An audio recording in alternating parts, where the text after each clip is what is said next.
Hi guys, we're back on our high-tech paraffin heater, and we're going to look at, well, it might be servicing the heater, or more likely you've got a fault, and this could be an E4 fault, which is probably the most common. And yeah, we're going to look at exactly the main cause of these faults, and how we get the paraffin heater to this condition, to this situation, without having to remove wires and everything like that. You know, it's all nicely presented to us like this, and there's a fairly simple way of doing it. It's just a touch fiddly, and I'll show you how it's done. But first off, let's look at what's happening here and how the heater works. And let me just zoom in.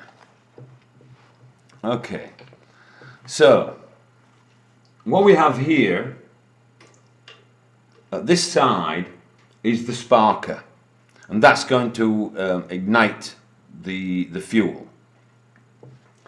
And here we have, on this side, you can see here, the flame rod, and this sits in the flame, and it senses the condition of the flame, and thereby controls the amount of fuel that is being pumped in order to regulate the flame. Also, if the flame goes out, this will sense it immediately, and it will cut off the pump. Okay, so here underneath the combustion chamber, it's an aluminium block, and it's initially heated by a coil, and the paraffin is injected into a basin, and this paraffin is then heated up by the coil, and until it gets to a certain correct temperature, where it's becoming a gas, and the system recognizes when it hits the correct temperature, and the sparks occur, and they ignite it, and the flame rod then sits in the flame, and this allows the ions to pass from the combustion chamber to the flame rod. And depending upon the heat of the flame is the amount of the ions that are passing, and what is being read to determine how much oil is pumped. So if this flame rod becomes covered in carbon, then it modifies the reading of the flame. It's getting hot, but it's preventing the ions from flowing, or reading the ions flowing correctly. So our main fault is simply that there's a carbon buildup on the flame rod or on the combustion chamber and grill, and that's all. Now, that's more likely to happen if you're using a cheap fuel, kerosene grade, home heating oil grade, which is for fixed boilers, whereas the purified paraffin grade is for these portable machines. Or like in France, it's called pétrole. If you are using a low-grade oil, then there may be a greater chance of carbon buildup, but of course it could be saving you a lot of money. So if you are buying the high quality and expensive oil, this may cause less of a problem to you. But either way, if you're getting this E4 error, here's the problem between here and here. And what you need to do is to strip the heater to this point where you can get to it. Okay, and then it's just a matter of taking some wire wool and cleaning it back, you know, and while you're on, you can clean up the grill if that's dirty. The combustion chamber top is held in place by three screws. Don't need to show you how to take the screws out. When you're nipping it up, don't go mad, because the screws are in aluminium. Screws screw into aluminium, and so you don't want to strip them, otherwise, because then it's over basically. It's game over. So you can remove the three screws. As you look down, you'll see the three screws, and it then can be wangled out like that. Underneath it has an aluminium gasket, so don't damage that. That should be fine. Okay, and yeah, you would be able to brush that up. On the top, it has got, and you can see that, yeah, it's got this I-50 and an arrow. The arrow always points to the sparker. Here's the sparker here. So the arrow always points to the sparker when you reassemble. Right. Now this then provides us access to the flame rod. That comes out, well, we can actually get that by wangling it to give us more space to get around. And then there's another primary grill, this which just comes out. It's just sat there, you know, like that. Okay.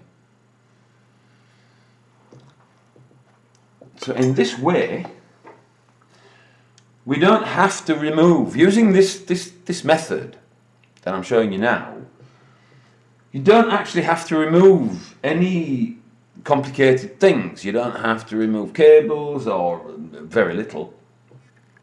And you can access everything. It's all presented very, very nicely. What I would say is, as you go with your vacuum cleaner, you can use a brush, and what you want to be doing is vacuuming all the dust from everywhere. And you can brush, and because the vacuum's on, it will anything that's brushed up, it will just be sucked in. So a brush and a vacuum is it's a damn good idea, and you know, you want to get rid of all the dust inside the heater every time you strip it, you know. Okay, so let's just have a little look. So we can see here is the aluminium well that is heated up, and the paraffin is injected into this well, and we can see the remnants, a little bit of leftover of the last running is fine. So I mean, it's quite clean, is that? That's fine, is that? Here we can see, maybe if you can see, and I'll just turn up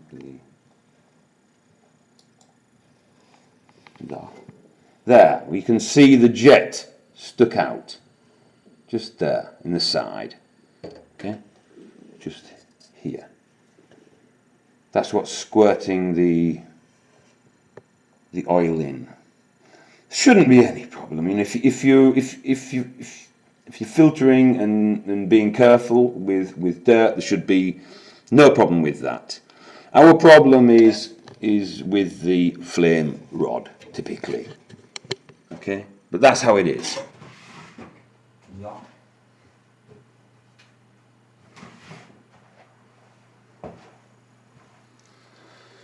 Some wire wool.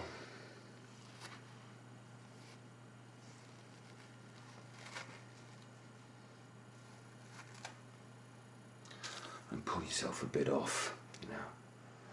And I mean, mine's clean, you know. There's no problem with it. No.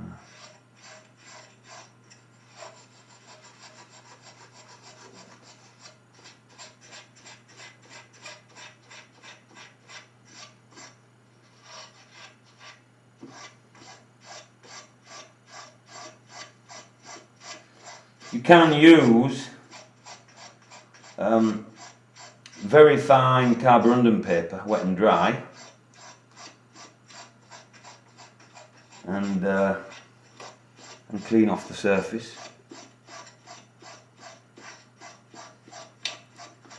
Just spend time with your wire wool.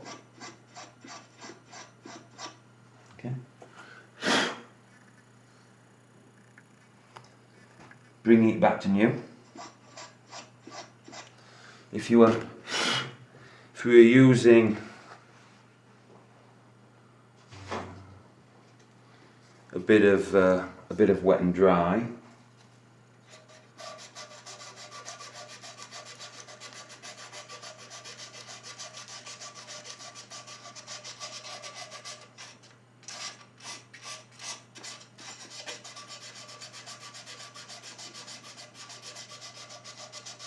okay.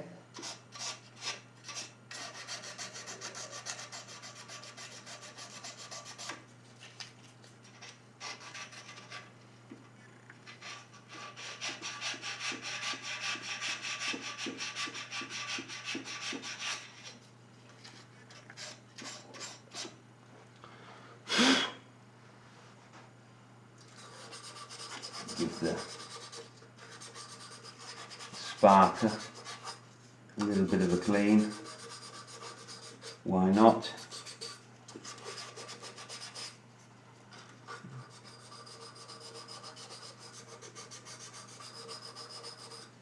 I mean, it's sparking from this side. There's no real worry about the back. And really, it's the same with the ions. It's coming from this side, jumping from the combustion chamber to the flame rod.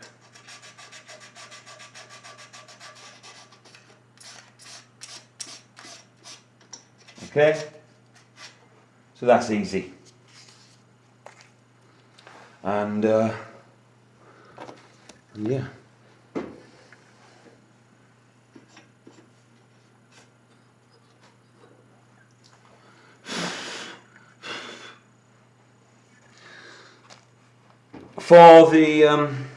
For the other side, so obviously you need to be looking at this side, and we know that it's from the arrow. We know exactly where we're looking, and you can clean this up if there's a build up, and mine isn't bad, as I say.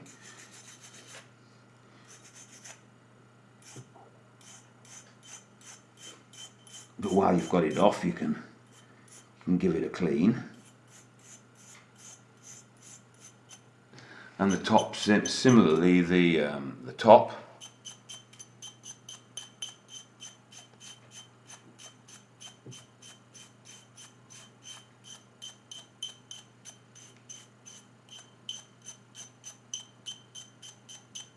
So that's looking a lot better. And if you want to know exactly, you can just pop it back in place, and you know exactly where it's in contact. So the main area would be here, where the ions are flowing. So you'd look at that area particularly and see that it's entirely clean. And yeah, you would be able to use a copper wire brush, a little fine copper wire brush to clean it off if the toothbrush wasn't working away. But yeah, you know, just giving it a bit of a clean up, and that's it. You know, we can reassemble. You know, once you've got all the dust out and everything, then it's just a case of reassembly, and it's going to work. You know, you've solved the problem, because you might be thinking, oh God, it's the pump which is down here. Here's the pump, and here's the copper feed to the injector. And you might be thinking, oh, it's the pump that's failing. It's not sending the right amount of juice out, you know. But no, in fact, you know, it's all just down to this flame rod being dirty, and maybe the combustion chamber, you know, and that's all. Okay, so getting to this point, slightly fiddly, you know, that's all, slightly fiddly. You've got to take off the top, and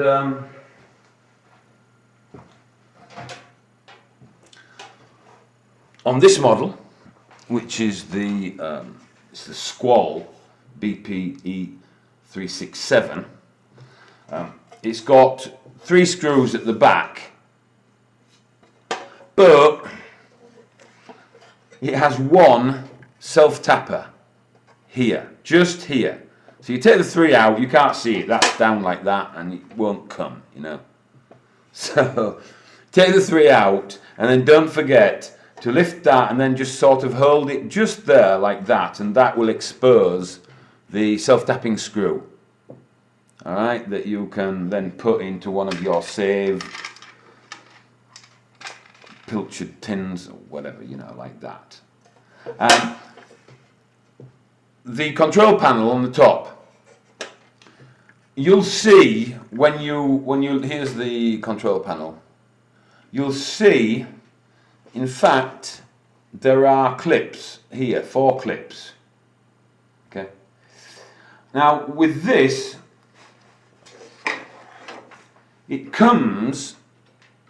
this comes out up like this, then you just twist it and drop it back down. So no need to worry about pulling out this delicate ribbon connector.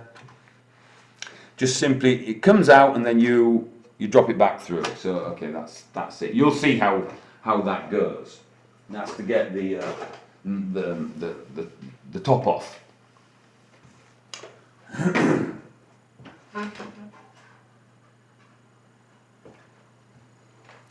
This is your problem one.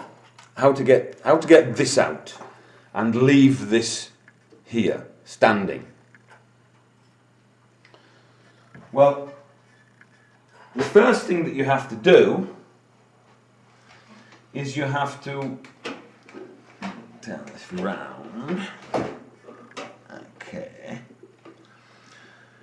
First thing to do is to remove the fan. And this gives you a chance to then clean off the dust on it, and it's removed by 4 screws. That comes off, and it then allows you access to another 4 screws that you'll see. And these 4 screws, these hold the back of the box. Can we see? 1, 2, 3, 4. Okay? You can either support this, or you can then put that back on. I mean, I left it off because you get more light in and you can see better, but you'd have to support it because there's a cable attached. Okay, I think that's, and yeah, and obviously clean all the dust off and everything. Now let's bring it back round again. Okay. There is an additional screw here. 1 screw at the front. Okay, so it's 4 at the back and 1 screw at the front. And then there are these little nibs here that just stick into these holes. And There they are. And that locks it in place. Right, okay, so the key is, now you'll do all that, you'll take all that off and you'll think, oh my God, it's not coming. Be careful, this is loose. You can see that, it's loose. And we want to leave that unaffected. All right. You've done everything just with a Phillips screwdriver. Everything. One Phillips screwdriver. Most of the screws are exactly the same. So you've taken off 4 at the back and you've taken off this one screw here. Now, what you do is you insert the screw in between here and the base. Okay, you insert it in and twist. And this then prizes the box up and loose. Okay, the fiddly bit is that you cannot pull it out at this moment. Alright? You have to push it backwards. You have to push it backwards. Okay? So, here it is, over this unit here, over this base. You must actually maneuver it. Once it's up, you push it back and then up, and then it can come out. Alright? Because it's also down the back here. But there's no screw there, it's literally just clipped in place. So you lift and push it back, and somehow, because you've got this lip here for the fan, you have to avoid that. But as long as you know exactly this is how it works, then you know what you're trying to achieve. You know it comes off, and you know that's how it comes off. And so you should be fine. It's just a little bit fiddly because this gets in the way, and but you can pull that back and give yourself room for it to move backwards and then lift up. And then you're sorted. And then you can clean all the dust out from that as well. And that's then out of the way. And be careful, it's got a gasket on the bottom. Okay? Just be careful of that. Don't damage it. There is some residue here, as you can see there. It's fine. Just be careful. Yeah, and that's how you how it's all displayed and easy to get at. It's well within the capabilities of anybody that's prepared to have a go. Yeah, keep all your. There's the air filter, by the way. That's the air filter back. That always should be clean. When you clean the fuel filter down here, which we did in another video, that's just a case of taking it out and brushing it and easy. But that should be done because that's your air filter. And yeah, then reassemble, put it back, and hey presto, I mean, this didn't have an error fault on it. I've just taken it apart to show you exactly how it's done. All right, guys. Yeah, good luck with that. All right, I'll see you later.